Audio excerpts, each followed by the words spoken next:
Oui, Christine, Wallers en Fagne, c'est même l'éco-village de la pierre bleue. Et regardez, là, il y a une carrière d'extraction de pierre bleue. Et l'atelier où on vous emmène ce matin, il est juste là, de l'autre côté, en bas de ce petit talus, qu'on va essayer de descendre élégamment et sans tomber.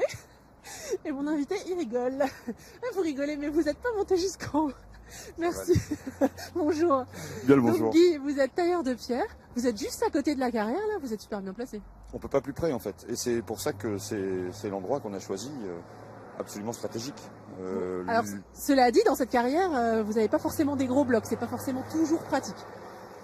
Non, c'est-à-dire qu'en fait, ils ont un mode de production qui correspond pas à ce que l'on souhaite vraiment. Et du coup, on essaye de faire ça ensemble et de vraiment travailler en partenariat. Et cette fameuse pierre de Wallers en Fagne, la Givessienne, est tellement extraordinaire, vous allez voir tout à l'heure, que ça vaut vraiment le coup de passer du temps et de trouver un partenariat. Tout à fait. Tout ce qu'il y a ici, c'est de la pierre. Partout où on voit de la pierre, tout ça, c'est de la pierre bleue. Tout à fait. Tout à fait. Ce serait dommage que ce ne soit pas utilisé à la carrière. Alors au départ, vous avez des gros blocs. C'est ça, hein, si on veut faire la logique chronologique, ça arrive en gros morceaux comme là-bas, et du coup, il faut les découper. Tout à fait. Alors en moyenne, entre 10 et 20 tonnes. D'accord. Donc les blocs comme ça sont placés sur cette machine. Alors ici, c'est la machine à fil. C'est ce qui nous permet de réaliser le sciage primaire. Alors en fait, effectivement, donc de la carrière, on ne peut pas plus près. Les blocs arrivent ici, se mettent sous le pont roulant, et puis on commence à débiter les blocs. Et on découvre ce qu'il y a dedans. C'est un peu comme le fil à couper le beurre, mais dans des blocs de pierre. Oui, alors c'est un fil diamanté. C'est une machine française. Le fil diamanté est réalisé en Bretagne. Et on travaille vraiment en partenariat avec des carriers et puis des gens vraiment très à même de répondre à notre demande. Et puis on réalise des blocs, des tranches dans les blocs. Ça c'est le sciage primaire. C'est la première fois que l'on fait ça ici, qu'on relance ça. Et alors, on va aller voir là-bas. Combien de temps il faut pour découper comme ça dans la longueur? Alors en moyenne, on passe 1,5 mètre à l'heure. 1,5 mètre à l'heure. Là, pour du coup faire toute cette hauteur-là, il faudrait combien de temps à peu près? Ben, alors du coup, forcément, si on a 3 mètres carrés, il va nous falloir 2 heures pour couper 3 mètres carrés. Mais une face seulement, parce qu'après, il faut encore couper une autre face. Oui, c'est ça. Là, si on arrive à voir par le dessus, je ne sais pas si Jean-Marie sera assez grand. Hein, c'est coupé, là, on voit les traces ici. Ça fait un peu comme des tranches de pain de mie, quoi. Alors, ça nous permet donc de lire ce qu'il y a dans la pierre, à la fois les qualités ornementales, ce qu'on appelle ici les géodes, des défauts potentiels, et du coup, après, et de voir ce que l'on va faire avec. Alors voilà. Et après, vous découpez des petits morceaux. Ici, on arrive au sciage secondaire, donc c'est de la débiteuse. Du coup, on pose la tranche sur les tables, on programme, et là, en l'occurrence, c'est pour faire des pavés. Donc là, on va utiliser une taille tout à fait simple, basique chez le tailleur de pierre, c'est-à-dire le chasser la pierre et puis la pointer. Après, vous arrivez ici avec vos pavés, et là, c'est l'étape suivante. C'est là qu'on va voir que vous êtes vraiment tailleur de pierre, parce que tailleur de pierre, ça consiste quand même à tailler la pierre. Oui, c'est logique. Je suis forte. Hein. Je vais vous confier le micro, si vous voulez. Ben allez, comme ça, vous allez nous montrer ce que vous faites à la main.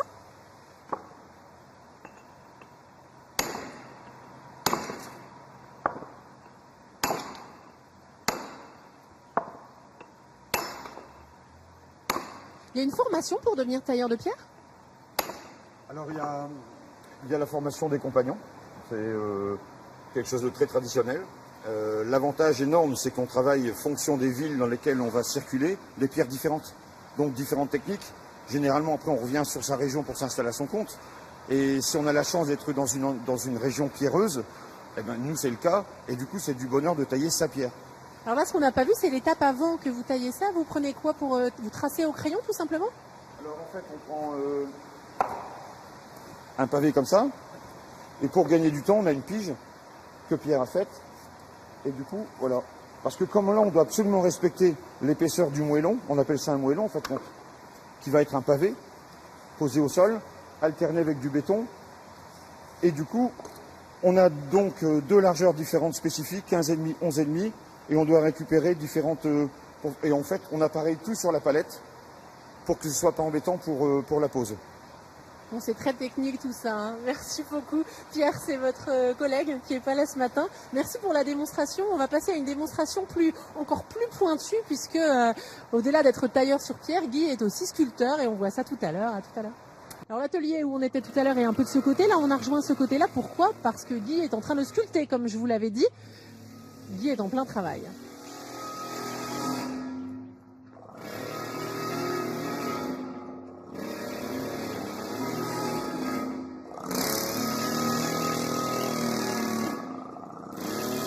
Alors Guy, comme je suis très perspicace, hein, vous vous êtes rendu compte, vous êtes en train de sculpter un dauphin. Je suis super forte. Hein.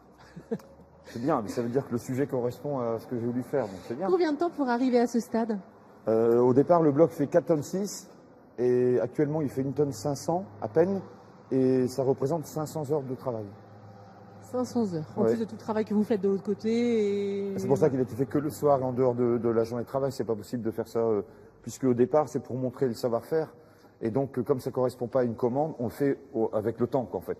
Quand Alors, on peut travailler 1 heure dessus, 2 heures, on travaille dessus. là, vous étiez en train de travailler avec quoi? Qu'est-ce que c'est comme outil? Alors ça, c'est un col de cygne, un pistolet pneumatique. Ça évite, en fait, de faire la frappe, mais ça correspond à la même chose. On a un piston, je gère la force du piston, j'enclenche ça dedans, et du coup, voilà. Et du Donc coup, ça, c'est plus facile l'avantage. pour vous? Ah oui, parce qu'on gagne, imaginez les milliers de... C'est énorme. Et en fait, si vous voulez, on en a un plus fin, et là, celui-là, il n'est pas en col de cygne, c'est un couture italien, et ça permet de bien sculpter. Parce qu'en fait, on a différents outils.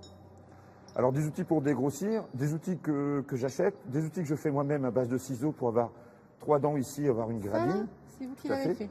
Ouais. Et puis celui-là aussi, par exemple, parce que ça n'existe plus en fait dans le métier. Et du coup, on prend des ciseaux et on les transforme en rondelles. Imaginez bien quand vous faites une sculpture, il n'y a aucun endroit qui est plat. Donc on n'a pas lieu d'utiliser un ciseau plat. Ça ne sert que pour dégrossir. Mais du coup, forcément, imaginons votre visage, et bien du coup, forcément, on n'utilise que des outils ronds. Il n'y a que des rondeurs en fait dans votre visage ou dans n'importe quelle forme en fait. Oh, pas si rond que ça quand même. Allez, ça c'est pour vous montrer votre savoir-faire. Vous avez aussi des commandes, bien sûr, que vous Ah, bien sûr. réalisez ici. Alors, on va se déplacer un petit peu. Ça, par exemple, Alors ça, c'est la prochaine table de salon. On en verra une autre finie, 2 autres finies là-bas. Donc voilà, c'est en fait, c'est ce que ça va donner après. enlevez-le carrément qu'on voit pas. Voilà. Donc, comment vous travaillez du coup? Vous mettez un dessin dessus? Alors une fois que le dessin est réalisé, là en l'occurrence, c'est un illustrateur parisien qui agrée chez les historiens et qui se casse la tête pour faire vraiment des choses très précises. Et avec son accord, moi je reproduis ça sur la pierre. Ce qui veut dire que c'est vraiment, on a une Vous authenticité taillez historique. par-dessus le dessin, du coup? Ah non, non, alors je me sers voilà, je prends en fait un carbone, je carbone le dessin une fois réalisé, ensuite je prends du talc pour bébé, et du coup le talc colle sur le carbone et ça me permet de tailler.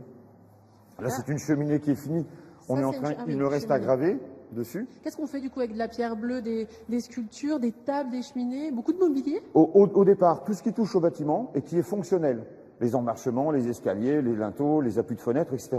De plus en plus on rentre dans les maisons avec les plans de cuisine, avec les éviers massifs, avec les douches italiennes, et puis ensuite tout ce qui peut servir aux tables de salon, à l'ornementation. Et là, il n'y a pas de limite. Alors, justement, là-bas, au fond, si on veut avancer jusqu'au fond là-bas, ça, là-bas, c'est du mobilier de salon. Oui, et ça sert à l'extérieur en fait. L'idée, c'est qu'on y place un jeu d'échecs, et ça permet justement de pouvoir jouer aux échecs, et avec une inclinaison qui était choisie pour qu'on puisse rester plusieurs heures assis sans qu'on ait mal. Ah oui, c'est pas des tabourets tout plats, c'est un peu incliné. Voilà, et il représente en fait le blason actuel de Wallers-sans-Fagne, le plus vieux que l'on connaisse, et puis ça, c'est la famille la plus vieille de Wallers-sans-Fagne. Alors, on va se rapprocher d'un chevalier terminé, puisque vous en parliez tout à l'heure. Ici, c'est Donc, une des table de tables, salon justement. telle que vous avez vu le début de l'autre côté. Là, on a un Et chevalier du comment vous temple. faites ça, par exemple, les couleurs, c'est avec une peinture? ça Alors, marche comment? en fait, j'ai eu la chance de travailler il y a très longtemps chez les marbriers funéraires. On utilisait de l'or 22 carats, et puis aussi de l'argent. Et donc, j'utilise les techniques que les anciens utilisaient, c'est tout. Je ne fais que copier, je suis sur leurs traces. Et là, le fameux chevalier. Alors ici, on a debout. 2,25 m de hauteur. On a un chevalier typiquement 13e, qui n'est pas encore un templier. À l'époque, ils n'ont pas encore la croix rouge. Alors, j'ai laissé volontairement ce qu'on appelle la partie impropre de la pierre, le bousin, que le client ne voit jamais. Je l'ai laissé pour donner l'impression que c'est une grotte. Ensuite, on voit en fait quelque chose qui a été édifié par l'être humain. Et donc, on a une voûte et une clé. Et le plus important, c'est la voûte. La clé de voûte. Et sur la clé de voûte, on voit, il y a quelque chose, on ne sait pas à quoi ça correspond, mais il y a un blason qu'il a sur son écu. Donc, il est apte à le défendre. Et il défend quoi? Eh bien, en fait, il défend ce qui est marqué ici, en codage. Et en l'occurrence, c'est du latin, mais c'est très facile à trouver. Il défend la qualité du travail bien fait. Merci avoir la beaucoup, conscience. c'est un très bon mot de la fin. Et nous aussi, on défend la qualité du travail bien fait à Nord-Pas-de-Calais matin. Et si vous avez un métier peut-être méconnu, comme celui de tailleur de pierre, et que vous avez envie qu'on le fasse découvrir, eh ben, écrivez-nous à nordpasdecalais.matin@francetv.fr. On sera un plaisir de venir chez vous.